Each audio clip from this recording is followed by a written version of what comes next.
The wise man who has become accustomed to necessities knows better how to share with others than how to take from them, so great a treasure of self-sufficiency has he found.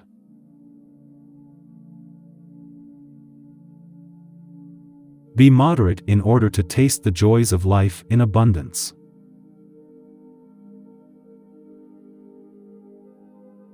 The greater the difficulty, the more the glory in surmounting it.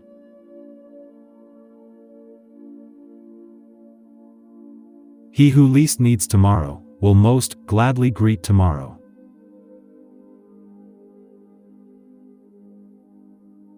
Do not spoil what you have by desiring what you have not.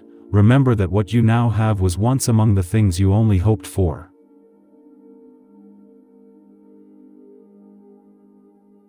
He who is not satisfied with a little is satisfied with nothing.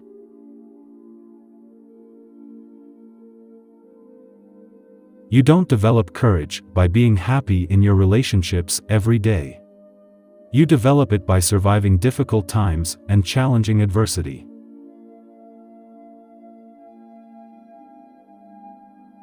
Death does not concern us, because as long as we exist, death is not here. And when it does come, we no longer exist.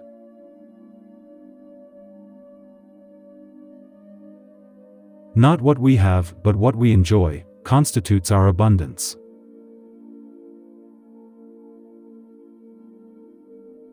The art of living well and the art of dying well are one.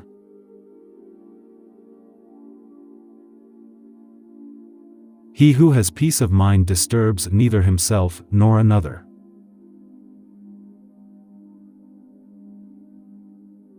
We must, therefore, pursue the things that make for happiness, seeing that when happiness is present, we have everything, but when it is absent, we do everything to possess it.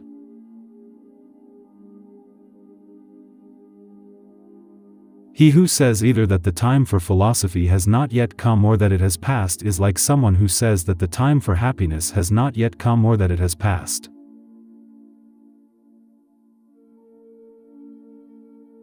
Don't fear the gods, don't worry about death. What is good is easy to get, and what is terrible is easy to endure.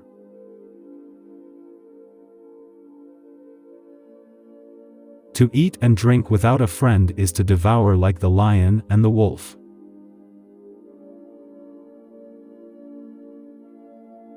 Nothing is sufficient for the person who finds sufficiency too little. The fool's life is empty of gratitude and full of fears, its course lies wholly toward the future.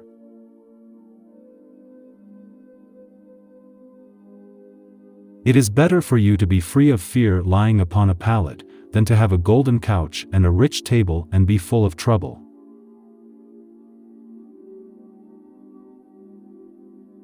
All friendship is desirable in itself, though it starts from the need of help.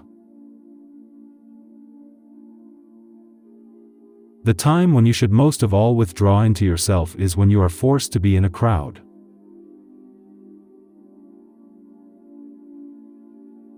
If a little is not enough for you, nothing is.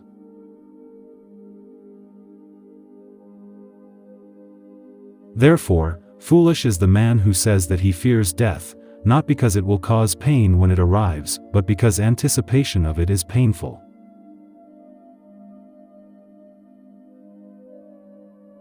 Death, therefore, the most awful of evils, is nothing to us, seeing that, when we are, death is not come, and, when death is come, we are not.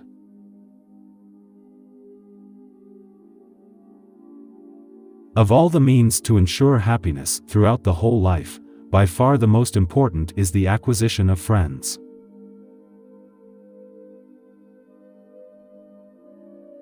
The wealth required by nature is limited and is easy to procure, but the wealth required by vain ideals extends to infinity.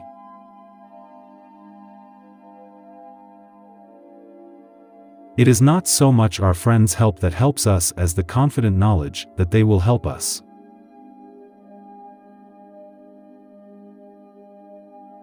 It is folly for a man to pray to the gods for that which he has the power to obtain by himself.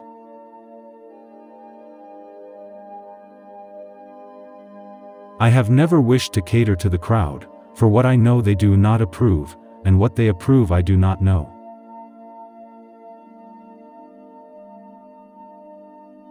If the gods listened to the prayers of men, all humankind would quickly perish, since they constantly pray for many evils to befall one another.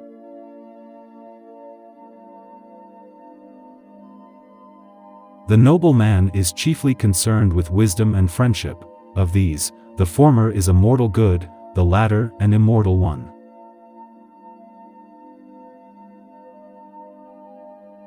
Empty is the argument of the philosopher, which does not relieve any human suffering.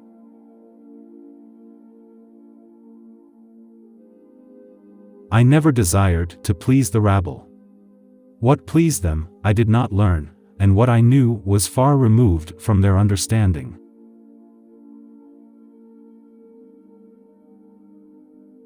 Let no one delay the study of philosophy while young, nor weary of it when old.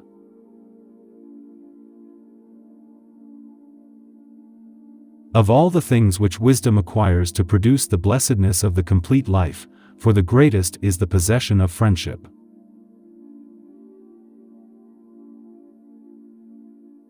We must exercise ourselves in things which bring happiness, since, if that be present, we have everything, and if that be absent, all our actions are directed toward attaining it.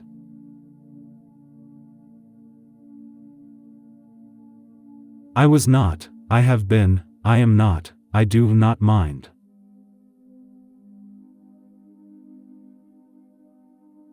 We need to set our affections on one good woman and keep her constantly before our eyes, so that we may live as if she were watching us and do everything as if she saw what we were doing.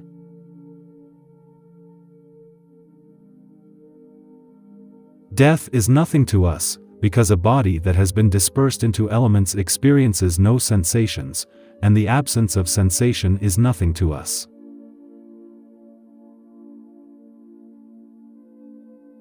We should look for someone to eat and drink with before looking for something to eat and drink.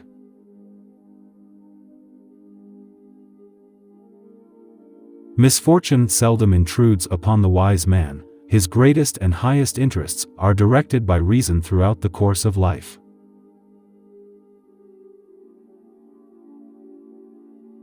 The most important consequence of self-sufficiency is freedom.